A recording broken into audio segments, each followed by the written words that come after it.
جی ہارون بھائی، یہ ہارون بھائی ہمارے الحمدللہ آئے ہوئے ہیں راولپنڈی سے، شمس آباد سے، اور ماشاءاللہ یہ بلائنڈ کمیونٹی کو ریپریزنٹ کر رہے ہیں اس حوالے سے کہ ماشاءاللہ انہوں نے قرآن حکیم مکمل جو ہے وہ ان کی لینگویج کے اندر ٹائپ کیا. اللہ تعالیٰ ان کو جزائے خیر دے اور ان کی ایفرٹس کو قبول کرے.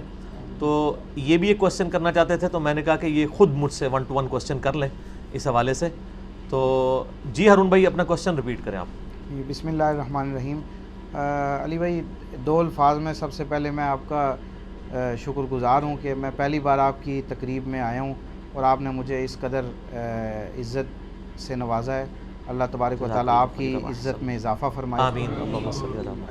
میں نے آپ کا ایک وہ 71B مسئلہ جو ہے وہ سنا تھا رفع یدین کے حوالے سے. اس 70B ہے وہ؟ جی 70B. ہاں جی. اس حوالے سے میں آپ سے جو ہے وہ ایک کوسچن کرنا چاہ رہا تھا کہ آپ نے ایک حدیث بیان فرمائی تھی جس میں کچھ وہ گھوڑے کی دموں کا ذکر تھا. جی. تو وہ جو ہے وہ بعد میں نے ایک دوست سے جب ڈسکس کی تو اس نے مجھے کہا کہ جی یہ 2 احادیث جو ہیں وہ اکٹھی ہیں. ایک جو ہے وہ ایک حدیث یہ لوگ پڑھتے ہیں جس میں سلام کا ذکر ہے کہ سلام کے وقت. دوسری حدیث جو ہے وہ اس کا سینیریو بھی بالکل مختلف ہے، وہ ساری حدیث بالکل ڈیفرنٹ ہے. اور اس حدیث میں جو ہے وہ رفع ایدیکم اس طرح کے الفاظ ہیں کہ ہاتھوں کو اٹھاتے کیوں، اور اس حدیث کے پورے سینیریو کو پڑھنے سے پتہ چلتا ہے کہ وہ قیام اور رکوع والے رفع یدین کی ممانعت کا ذکر تھا.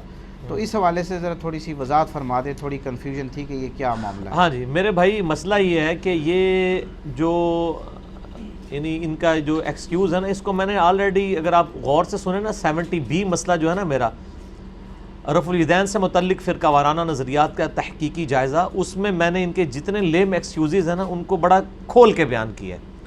8 ان کے بڑے بڑے ایکسکیوزز تھے. کبھی کہتے ہیں وفات تک دکھائیں، کبھی کہتے ہیں جی آپ دکھا دیں خلفائے راشدین سے دکھائیں، کبھی کہتے ہیں جی وہ مدینہ شریف میں ختم ہو گیا تھا، مکہ شریف کے اندر تھا.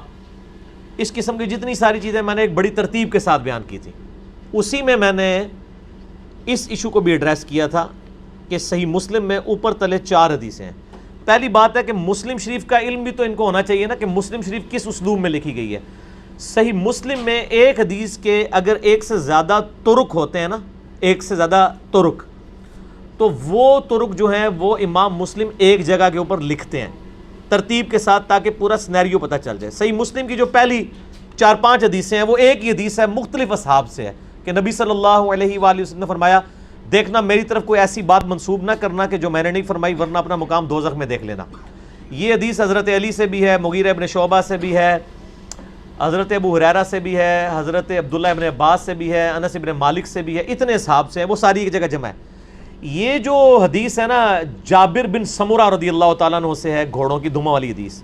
یہ 4 حدیثیں ایک ہی چیپٹر کے اندر، اس کے اوپر ایک ہی باب ہے، امام نبوی نے باندھا ہوا ہے، اکٹھی لکھی گئی ہیں. 2 کے اندر کانٹیکسٹ موجود نہیں ہے، 2 کے اندر موجود ہے. ہم بغیر کانٹیکسٹ والی کو لے لیتے ہیں. اس کے اندر کب لکھا ہوا ہے کہ یہ ہاتھوں کا اٹھانا اس وقت ہاتھوں کا اٹھانا ہے کہ رکوع میں جاتے وقت یا رکوع سے اٹھتے وقت؟ اس طرح کی تو کوئی تفصیلات اس کے اندر موجود نہیں ہے. اس میں یہ ہے کہ میں تمہیں دیکھتا ہوں کہ تم سرکش گھوڑوں کی دموں کے مانند ہاتھ اٹھاتے ہو، اس طریقے سے ہاتھ مت اٹھایا کرو.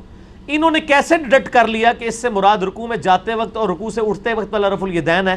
اگر یہ مراد لے لیا جائے تو اس میں پہلا رفع الیدین بھی داخل ہو جائے گا، ان کے عید کے رفع الیدین بھی داخل ہو جائیں گے، نماز وطر کا رفع الیدین بھی داخل ہو جائے گا. یہ ان کو دعوی باطل ہے. یہ تو اسی طریقے سے کہتے ہیں کہ جی وہ نبی علیہ السلام جب نماز شروع کرتے تو اللہ اکبر کہتے، رکوع میں جاتے تو اللہ اکبر کہتے، رکوع سے سر اٹھاتے تو سمی اللہ لمن حمیدہ کہتے. بخاری مسلم کی حدیث لیتے ہیں اور پھر کہتے ہیں دیکھیں اس میں تو رفع الیدین نہیں، اس میں تو پہلا رفع الیدین بھی موجود نہیں ہے. تو اس میں نہ پہلے، اس میں اگر ہوتا نا کہ پہلا رفع الیدین آپ صلی اللہ علیہ وسلم فرماتے کہ ٹھیک ہے اس کے بعد والے نہ کرو تو ہم بعد مان لیتے. اس میں الفاظ ہے ہاتھ کیوں اٹھاتے ہو. ہاتھ اٹھانا کس موقع پہ ہے؟ کیا رفع الیدین ہے یا ویسے ہاتھ اٹھانا ہے، کھجلی کرنا ہے؟ اس کو اگلے 2 طرق جو ہے نا اس کو ویریفائی کر رہے ہیں. اور اس میں الفاظ ہیں کہ وہ آپ صلی اللہ علیہ وآلہ وسلم فرمایا اپنے دونوں ہاتھ اپنے زانوں پر رکھو، سلام پھیرتے وقت صرف دائیں بائیں سلام کر لو. یہ حدیث صرف صحیح مسلم میں نہیں ہے، یہ حدیث ابو داؤد میں بھی موجود ہے، سنن نسائی میں بھی موجود ہے. اس کے اوپر باقاعدہ باب باندھے ہیں محدثین نے، ابو داؤد نے اور نسائی نے، کہ یہ سلام پھیرتے وقت ہے. یہی باب صحیح ابن خزیمہ میں، ابن حبان میں موجود ہے. اور امام بخاری کی جو کتاب ہے جز رفع الیدین، اس میں انہوں نے اسی حدیث کے کانٹیکسٹ میں لکھا ہے کہ ان لوگوں کو اللہ کے عذاب سے ڈرنا چاہیے جو اس حدیث کو رفع الیدین کے اوپر لگا کے اس کی منسوخیت کا دعویٰ کرتے ہیں. وہ ڈرتے نہیں ہیں کہ اللہ کا عذاب ان کے اوپر آ جائے کہ وہ حدیث کی تعریف کر رہے ہیں. یہ امام بخاری نے سر لکھا ہے جز رفع الیدین میں. ہارون بھائی جی ٹھیک ہو گیا. پھر ان کے گھر کی گواہی یہ ہے کہ مولانا تقی عثمانی جو مفتی اعظم پاکستان مانے جاتے ہیں دیوبند کے، انہوں نے دروس ترمذی میں باقاعدہ ان کے دروس چھپے ہوئے، انہوں نے کہا ہے کہ یہ علمی خیانت ہے ترک رفع الیدین کے اوپر مسلم شریف کی ان احادیث کو پیش کرنا، کیونکہ ان کو پتہ ہے کہ وہ خیانت کر رہے ہیں ان کے علماء.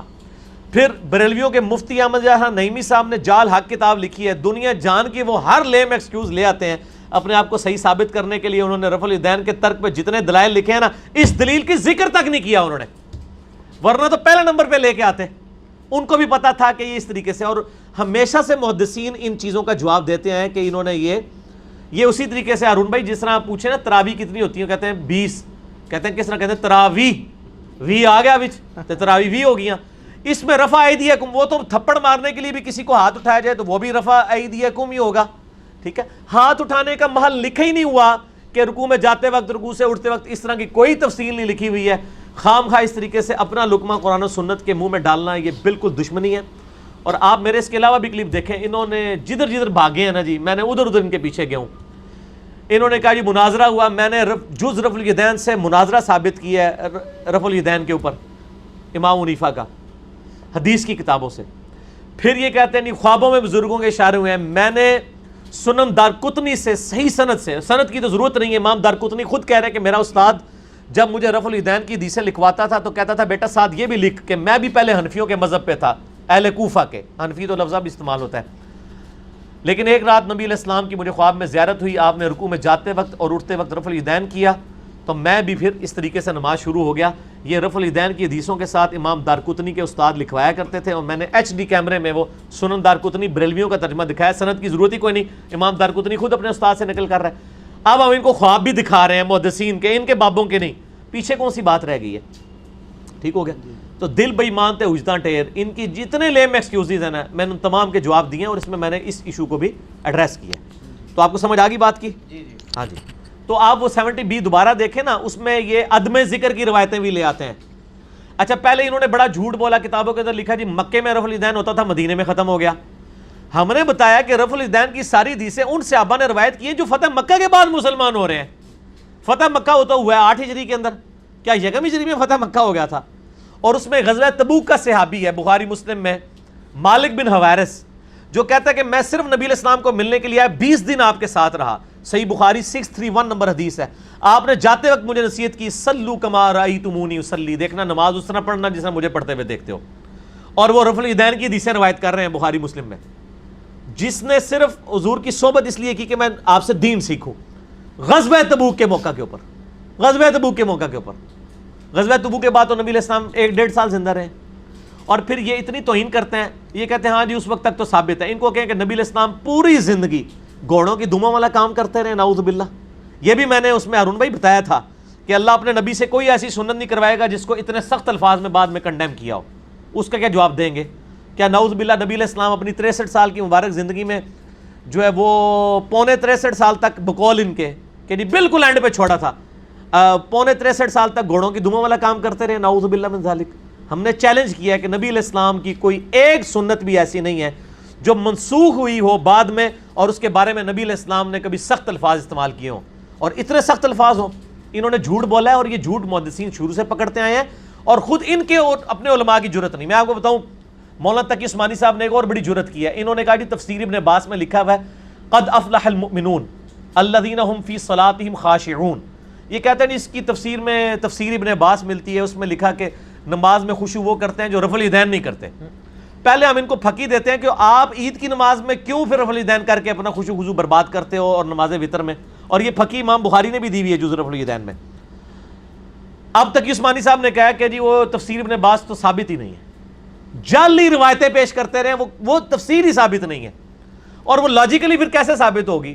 اگر ایک چیز نماز کا سکون جڑے تھے پیڑے اور لاہور بھی پیڑے، یہ کیسے ہو سکتا ہے کہ عام نماز میں سکون برباد ہو رفع الیدین سے، اور جو نماز پڑھنی سال کے بعد ہے اس میں آپ کا سکون نہیں برباد ہو رہا؟ اور اللہ دے بندے او کوڑ ماریا کرو جڑے کو ہضم بھی ہون.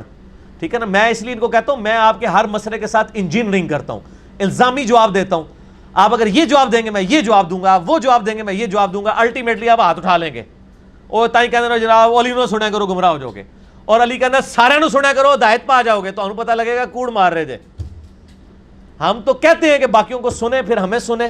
آئے یہ علم کا میدان ہے, آ کے فیصلہ کریں. اور صحیح مسلم آپ خود کھول کے پڑھیں.